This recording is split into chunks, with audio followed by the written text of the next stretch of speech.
Қайырлы күн тыңдармандарым. Менің каналыма тіркеліп, қазақ контентін қолдап, лайк басып кетсеңіздер, нұр үстіне нұр болар еді. Бүгінгі тыңдайтындарыңыз тірі жесір. Хикаят. Көз байлана бере, шалқайып ашық тұрған есіктен жас келіншек ішке қарай алқынып-жұлқынып шығып аттады. Мойнына ораған ал қызыл жібек шәлісінің салпылдаған бұрышы тұтқаға орала кетіп сыпырылып түсті. Оған қарайтын жан қайда? Аяғындағы қайық деп аталатын қызғылт түсті жеңіл топлайын екі жаққа ұшырып төрге озды. Алқынып жеткеннің алдынан шыққан жан болмады. Үйде өлі тыныштық. Ашық тұрған терезенің жібек пердесі ғана желмен тербеледі. Құлаққа ұрған танадай мына үнсіздік ашу буып келген келіншектің қанын одан әрі сапырды. Келген үй төркіні болатын. Сондықтан даусын қатты шығарып, «Апа, қайдасың?» деп айқай салды. Оң жақ бүйірдегі есіктен шыға келген алжапқыш байлаған, бүйралаған шашы басына қозының терісін қаптап алғандай алақан көз кейуана. «Бісмілда, Гүлдер-ай, не болды сонша аттаңдап? Әкең демалып жатыр», деді.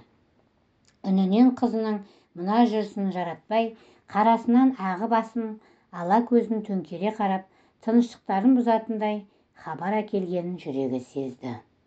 Амандасу керегі есіне түскендей қызы, «Қалайсыңдар?» деді де ұстап келген қол сөмкесін кіре берістегі киім-ілгіштің сөресіне лақтыра салды. «Не қалайы бар, жақсымыз?»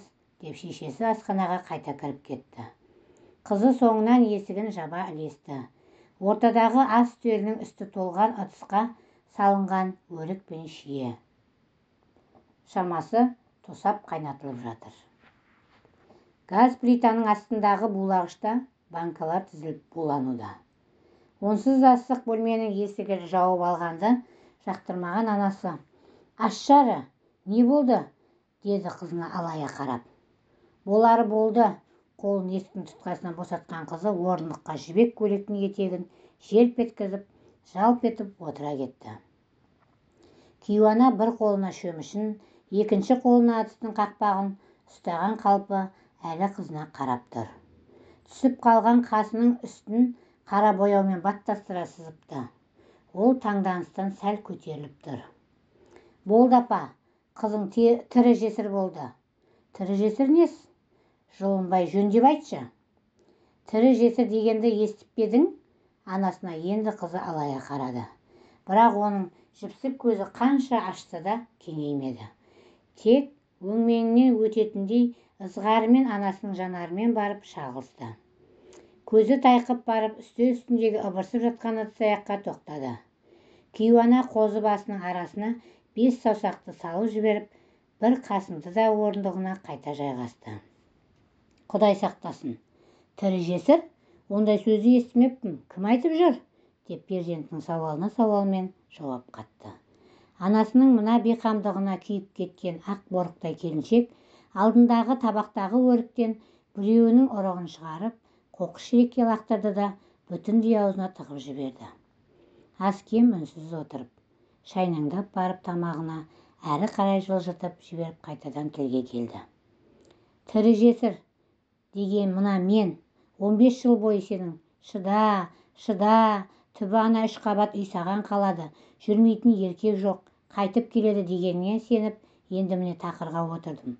Байда жоқ, баспанада жоқ» деп еңірей жөнелді. Үнсіз тыңдап отырған Кейуана мына жаңалықтан шошып, ұрығын ашып отырған табақтағы өрікті итере салып, ыстықтан албырап тұрған беті одан әрі қызара қызына шүйлікті. Даусы қандай ащы еді шіркіннің. «Әй қыз, байыңнан айырылсаң оны менен көрме. Сол үйге барғаннан ана өгей шешесімен алыстың. Нең бар еді?» Атынан жұрт үркетін шалып, тыпыр еткізбей отырған қатында. «5 қыз тұрмақ, 50 қыз тапсаң да нең бар еді? Бара салып бір ұл таптың да, масайрап, менің балам мұрагер деп бақыттан басың айналып, байғұс әйелге күн көрсетпей қойдың. Күйеуінің астынан ши жүгіртіп үйден сені айдап салады. Сен ақмақ барып оны табалап, қанын тастатынсың». Сорлы әйел қанша жылады, соның көз жасы шығар сендерді ұрған. Не апа, енді сен мені табалап отырсың ба? Табалап отырған жоқпын. Көргенімді айтып отырмын. Өзіңе де обал жоқ. Байыңның айтқанына еріп, сол қатынмен арпалыстың. Енді міне сол күн өз басыңа келіп отыр. Артты қыссаң бай болар едің. Енді келіп менен көреді ғой. Несі? Деп сөзін кейіп аяқтады. Асхананың есігі ақырын ғана ашылып, бір уыс бетін әжім басқан, селдіреп кеткен ақ шашы сопақ бастың төбесінде ғана жалбыраған арық қара шал аттады. Қырылдаған үнмен. Күлә, сен бе келген? Шешең кіммен дауырласып жатыр десем, деп екі иығы қушиып, имеңдеп басын терезе жаққа өтті. Құтты бір нәрсеге кінәлі болған жанның мүсәпір кейпі.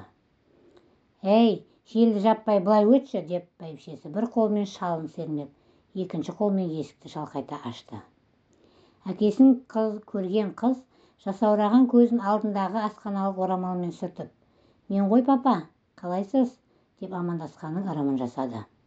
Перзентінің боталаған жанарын байқаса да, сұрақ қойса басына бәле тауып алатындай болып сескенгендей. Отырмыз.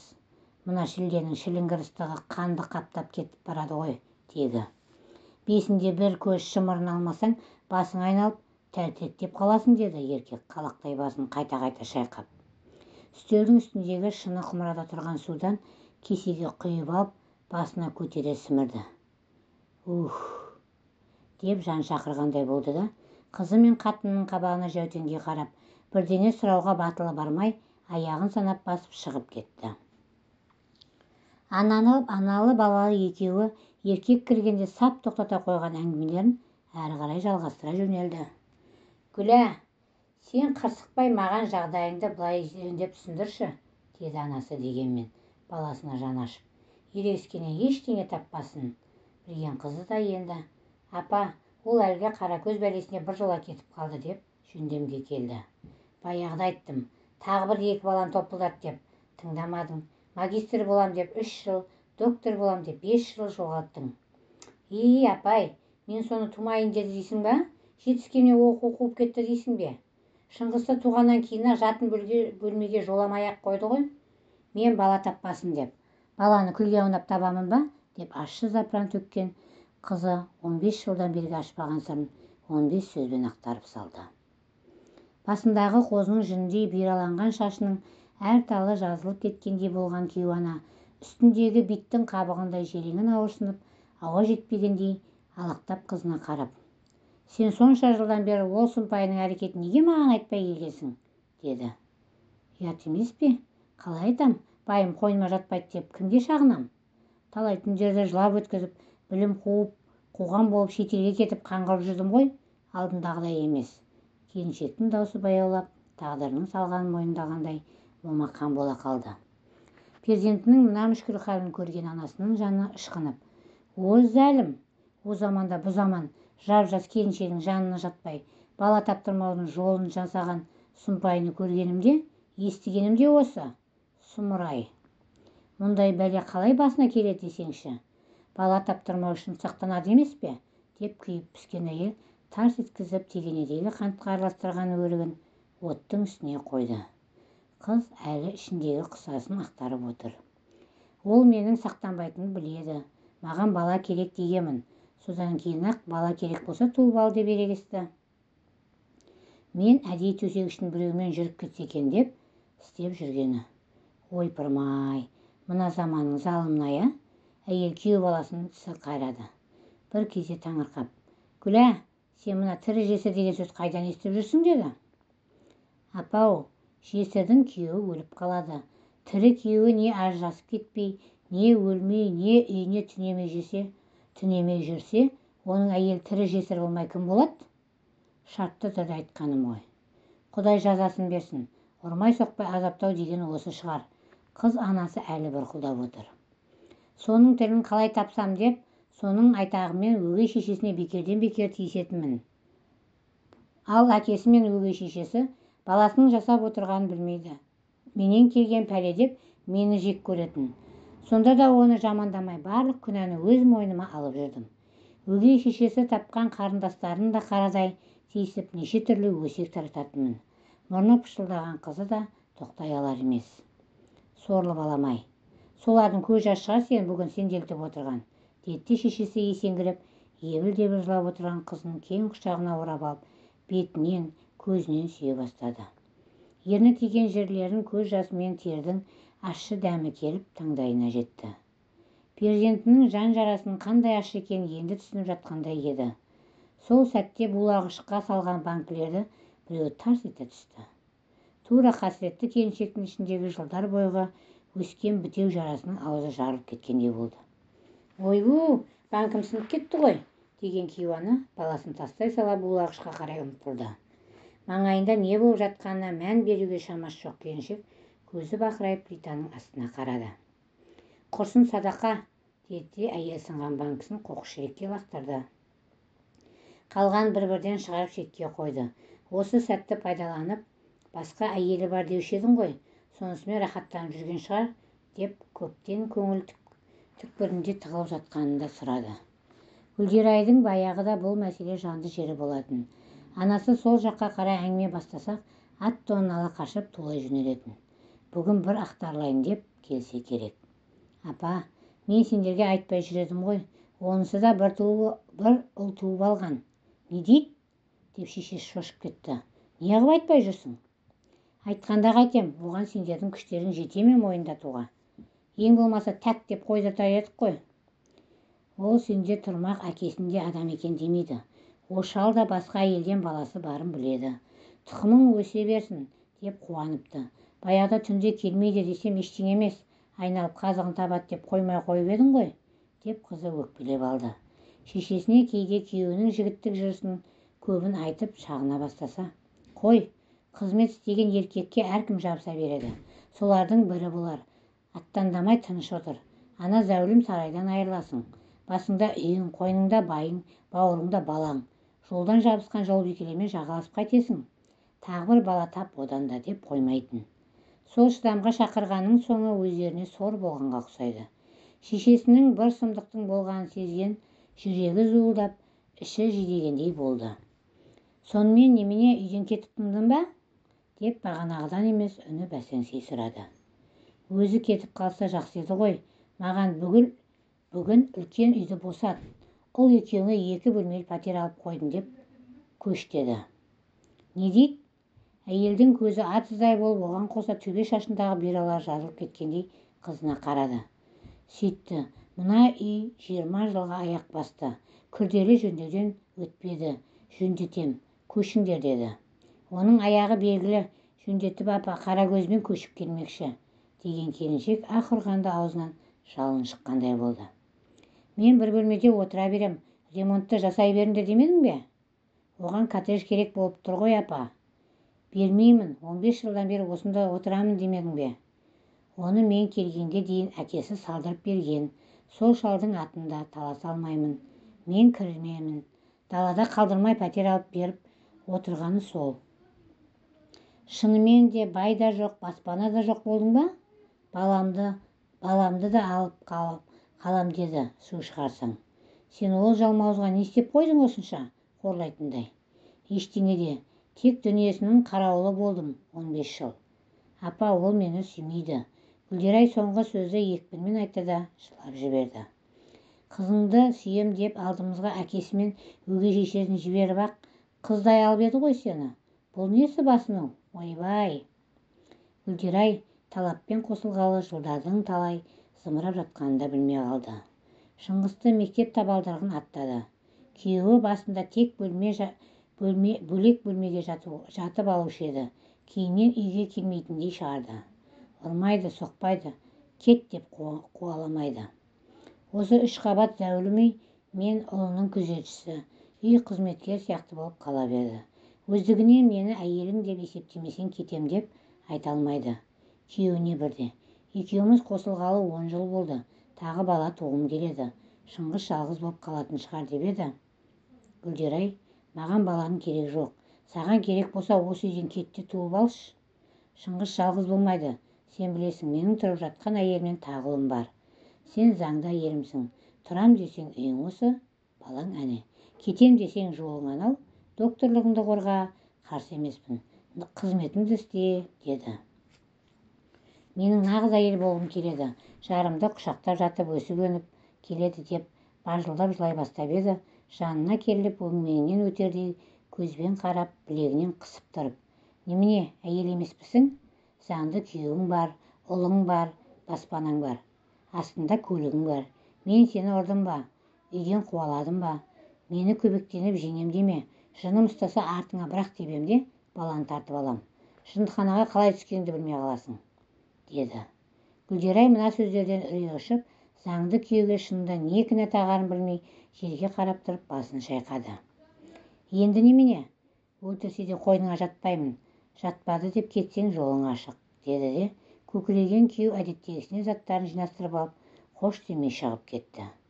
Бұл қайтсын, әдеттегісіне жалғыздықта жылап алып, мектептен баласын әкелуге шықты. Баланы алып қалам, дейді ғой, мен бұйра салатындай. Заң бойынша ананы баладан ажыратпайды. Кетсем баламды ала кетем. Маған дүниесін қорытып қойып жүр өз шалқиып деп. Жол бойы өзімен өзі сөйлесіп біраз бұрқылдады. Аздан соң есін жиып, кеткенде қайда барам? Басымда баспанам жоқ. Әке-шешем әрең күн көріп жүр. Оның қолында ажырасып келген соң сіңілім 2 баламен отыр. Бұдан кетсем докторлығым жайына қалады деп, артынан ойлап сабырға келді. Зәулім үйді күйеуі бұл келгенге дейін салыпты. Сондықтан ажырасып жатса, бұрау да тимейтін белгілі. Балаға бірдеңе бұйырама дейтін еді, оны алып қалам деп жатыр. Ол пәленің тамыр танысы көп. Жындыханаға тыға салу оған түкке тұрмайды. Одан да осы үйде тыныш қана баламды бағып, докторлығымды қорғап, бөрәштығын білдірмес, сыртқа жүнін қампайтар деп болып жүре берген дұрыс деп шешті. Айлап түгілі жылдап жыныс қатынасы болмады. Әйел қанша жерден шыдамды десек те, 1 жыл, 2 жыл, 3 жыл, тіпті кейде одан да көп шыдауы мүмкін. Бірақ шыдамында шегі бар. Әйел еркегінің көзіне шөп салуға ең соңында амалы жоқтықтан барады. Гүлдерайдың күйеуі әйелдік әлсіздігі бір болып қалар, соны пайдаланып қуып жіберем деп жүрме, аңсып жүрген жау сияқты, бірақ қанша кінә тағайын десе де түк таппайды. Есіне түскенде үйіне келіп дүниесін түгендейді. Бәрі орнында, күдікті еш нәрсе жоқ. Үйдің коммуналдық шығынынан басқа не балаға, не өзіне, не қолына 1 теңге бермейді.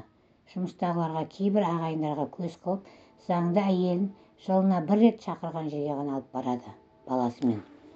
Ұлы өскен сайын әкесімен бірге жүргісі келеді. Сол үшін мерекелерде мейрамханаға апарып қоятын да бар.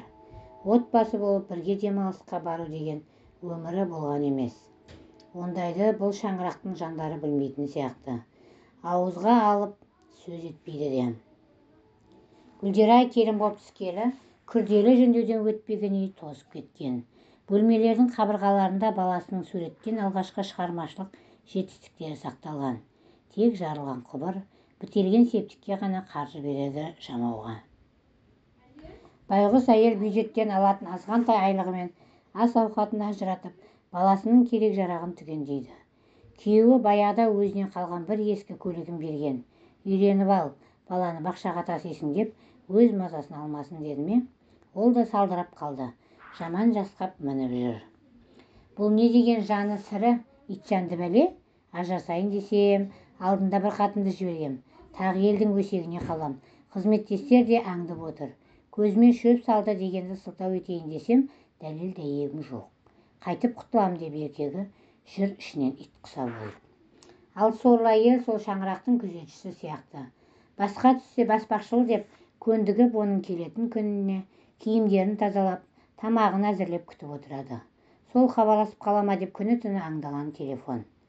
Зәуде бір шаруа айтып хабарлама жіберсе, төбесі көкке жетіп қуанады. Іздеушісі бардай жаным сол, ауладағы шөпті отырғыз деп, бүгін бір жағып барға айтып, тез орындатайын. Келіп қалса көзіне шөп, көкшөп ормандай болып көрінер деп сөйлеп жүріп, бағбанды тауып, оған қожайынның қатыны болып мінез көрсетеді. Жағып бар, мына ауланы шөп басып кеткен неге өзің көрмейсің? Ертең сапардан қожайының келеді. Сонда не дейсің? Саған не үшін айлық төлеп жүрміз?